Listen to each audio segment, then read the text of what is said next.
નમસ્કાર, સમાચાર સાથે હું છું અક્ષય। કોણ છે ગુજરાતની શાંતિના દુશ્મનો?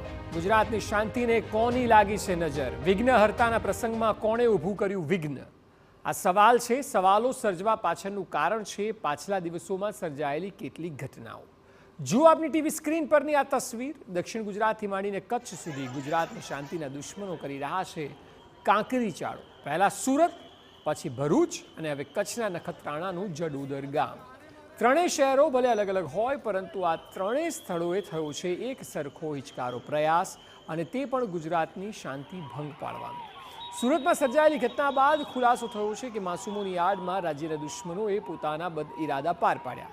તો કચ્છના નખત્રાણાની ઘટનામાં પંડાળમાં રહેલી ગણેશજીની મૂર્તિને ખંડિત કરીને મંદિર પર વિવાદિત ઝંડો લગાવાયો। પોલીસે વળતી કાર્યવાહીમાં કેટલાક લોકોની અટકાયત કરી।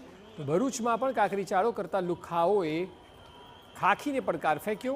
ગોકુલનગરમાં કોમી તંગદિલી ફેલાતા પોલીસ બેડામાં દોડધામ સર્જાઈ।